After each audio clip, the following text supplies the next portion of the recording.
Assalamualaikum warahmatullahi wabarakatuh. Perkenalkan, nama saya Anissa Ibrahim. Saya dari Universitas Muhammadiyah Gorontalo, Fakultas Sains dan Teknologi, Program Studi Sistem Informasi semester 3, kelas A. Jadi pada kesempatan kali ini, saya akan membuat video rangkuman, video yang berkaitan dengan video yang sudah saya nonton sebelumnya. Jadi tugas ini tugas pertama yang diberikan oleh Ibu Pratiwi Handayani, mata kuliah pemrograman visual. Jadi kali ini saya akan menjelaskan atau memperkenalkan sedikit tentang NetSpin IDE. Nah, berbicara tentang NetSpin, NetSpin ini sendiri adalah sesuatu gitu yang akan kita gunakan sebagai IDE atau sebagai tempat kita untuk membuat program dalam bahasa Java gitu. Nah, sedangkan berbicara tentang IDE itu sendiri, IDE itu adalah aplikasi gitu, aplikasi perangkat lunak yang di dalamnya itu ada gitu berbagai macam fasilitas-fasilitas yang lengkap. Fasilitas itu yang nantinya akan kita gunakan untuk melakukan pengembangan gitu, perangkat lunak gitu. Nah, kemudian ada pun gitu fasilitas gitu yang ada di IDE itu sendiri, ada yang namanya editor, kemudian ada compiler, ada juga linker dan debugger gitu. Nah, sebelumnya langkah-langkah kita untuk menginstal NetSpin IDE ini sendiri, pertama gitu yang harus kita lakukan adalah kita harus pastikan bahwasanya laptop kita atau komputer kita itu sebelumnya sudah terinstall JDK. Jadi kita harus pastikan kita sudah install JDK gitu. Nah, setelah itu kita sudah install JDK. Nah, setelahnya mungkin kita bisa ikuti langkah-langkah penginstalan gitu. Ada keterangan-keterangannya, kemudian juga ada persetujuan-persetujuannya gitu. Kita ikuti saja langkah-langkah tersebut. Nah, setelah terinstall, tanda kalau sudah terinstall itu biasanya aplikasi NetSpin itu akan tertera di desktopnya kita gitu. Kemudian kita klik itu, nah setelah itu akan muncul tampilan dari NetSpin itu sendiri. Nah, kemudian untuk menstart atau memulai gitu kan, program NetSpin itu sendiri, kita mengklik file, kemudian file itu ada new project. Jadi kita akan membuat project baru gitu. Nah, di mana project baru itu, kalau misalnya kita klik project baru, di dalamnya itu nanti ada pengaturan-pengaturan atau settingan gitu. Ada yang namanya nama project, kemudian lokasi penyimpanannya. Nah, nama project itu bisa kita buat sendiri. Misalnya nama projectnya adalah project pengenalan gitu. Nah, kemudian lokasi penyimpanannya itu bisa kita pilih sendiri, kita mau menyimpannya itu di mana, terserah kita gitu. Contohnya kita simpan di di file-file yang sudah kita buat sebelumnya gitu. Nah, saat kita gitu membuat project baru di NetSpin itu, nanti kita itu akan diarahkan untuk membuat name class. Nah, jadi di program Java itu ada yang namanya method class gitu. Nanti kita akan diarahkan untuk membuat name class itu. Nah, berbicara tentang struktur gitu kan, struktur project dari dari Java tersebut atau NetSpin, ada yang namanya bagian atau nama-nama dari project tersebut, atau biasa kita sebut sebagai explorer. Nah, di dalamnya itu biasanya ada yang namanya method link. Nah, bentuk umum dari method link ini adalah public static void main string ARGS gitu. Nah, di static void main itu yang nantinya akan kita ketik.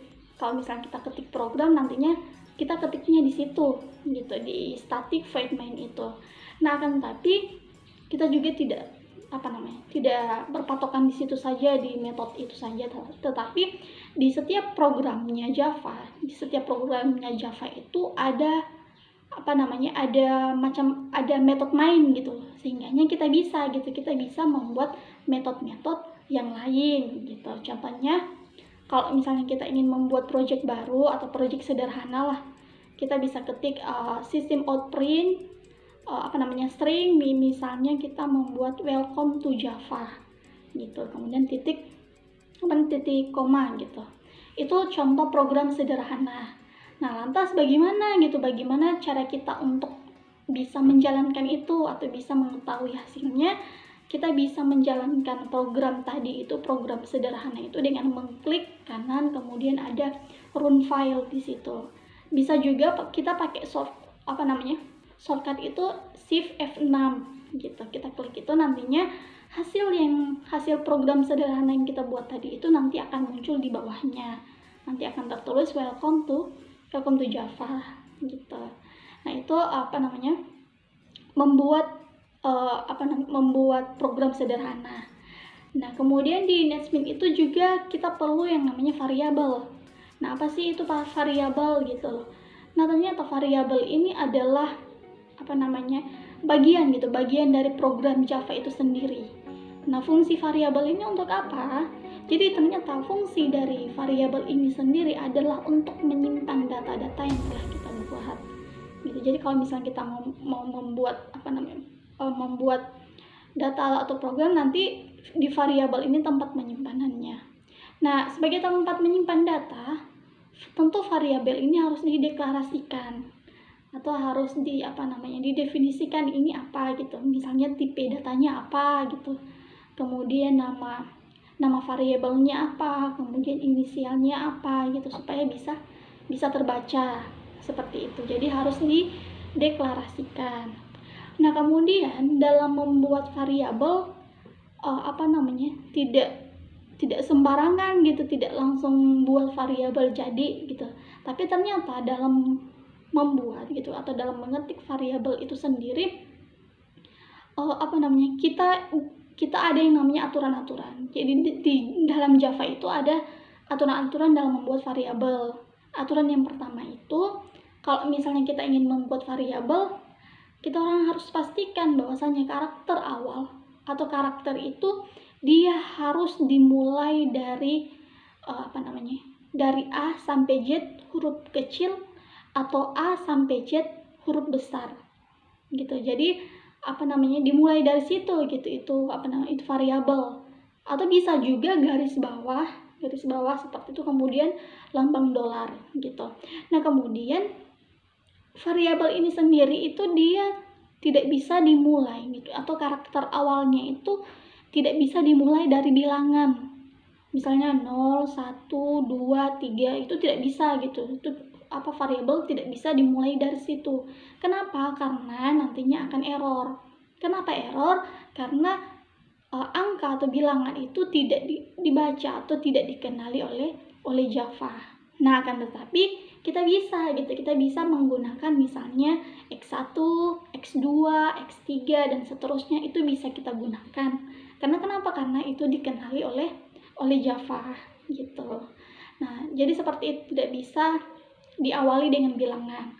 Nah, selanjutnya kalau misalnya kita membuat variabel itu sendiri, kita tidak bisa menggunakan kata kunci yang itu ada di dalam library atau yang ada di dalam kamusnya Java atau yang dikenali oleh Java.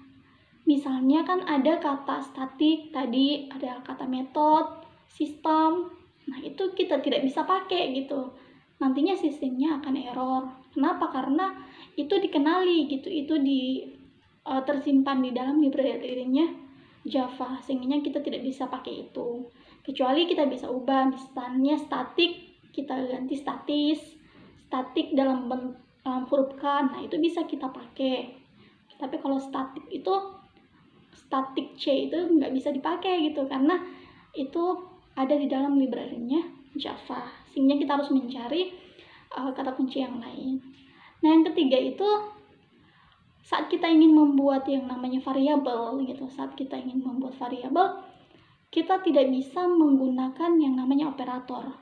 Misalnya tambah, kurang, kali, per, sama dengan. Nah, itu tidak bisa dipakai gitu. Nantinya juga tidak akan terbaca. Nah, selanjutnya yang keempat itu variabel Java ini sendiri dia sangat sensitif gitu. Dia sangat sensitif maksudnya apa? Dia sangat membedakan antara huruf kecil dengan huruf besar. Gitu. Jadi huruf kecil dengan huruf besar itu beda makna di dalam Java, tidak sama. Nah, kembali lagi gitu kan di poin pertama, di aturan pertama, karakter itu dimulai dari A sampai Z kecil, A sampai Z besar. Nah, ini berarti menandakan gitu bahwasanya Java ini dia membedakan antara yang kecil dengan yang besar gitu. Sehingganya kita itu harus teliti gitu. Kita harus teliti dalam membuat variabel gitu. Kita harus tentukan mana yang besar, mana yang kecil gitu. Karena variabel dalam Java ini sangat sensitif seperti itu. Nah, itu bersangkut paut dengan variabel. Jadi kalau kita ingin membuat variabel harus perhatikan aturan-aturan yang ada di dalam variabel itu sendiri supaya program yang kita jalankan itu tidak error gitu. Jadi ada 4 aturan yang harus kita perhatikan. Nah, selanjutnya berbicara tentang tipe data ya, tapi tipe data tidak terlalu saya bahas gitu ya, tapi perlu kita ketahui tipe data itu ada 2 jenisnya, ada primitif sama referensi. Jadi seperti itu. Jadi itu bersangkut paut dengan kita menjalankan program NetBeans gitu. Dari awal kita mulai menyimpan, kemudian tentang variabelnya. Nah, setelah itu bagaimana gitu? Bagaimana kalau misalnya kita sudah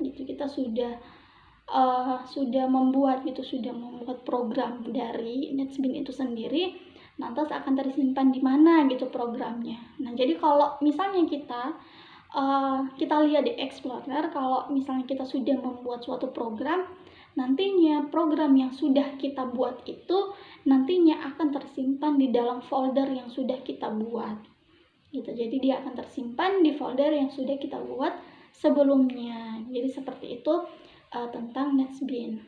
Contohnya juga kalau misalnya kita ingin membuat program sederhana, misalnya nilai X sama dengan 10, cari sama dengan A itu diberi tanda kutip gitu ya. Kalau misalnya kita ingin hasilnya cuma X sama dengan 10, Y sama dengan A, kalau cuma seperti itu ya bisa saja gitu. Tapi kita juga bisa gitu membuat hasilnya itu menjadi nilai dari X sama dengan 10, nilai dari cari Y sama dengan A. Itu bisa kita buat dengan cara mengetikkan di dalam sistem out itu gitu. Nilai dari itu kita ketikkan di dalam sistem out itu, nanti hasilnya akan seperti itu. Hasilnya akan seperti yang sudah kita tulis di sistem out print string itu, seperti itu. Jadi ya, itu sedikit ya pengenalan tentang NetBeans IDE. Semoga bisa dipahami gitu pengertiannya, kemudian cara installnya mungkin bisa dicari di internet, itu banyak sekali bisa kita cari. Kemudian juga menggunakan gitu ya, kurang lebihnya seperti itu saja dulu yang saya bisa pahami.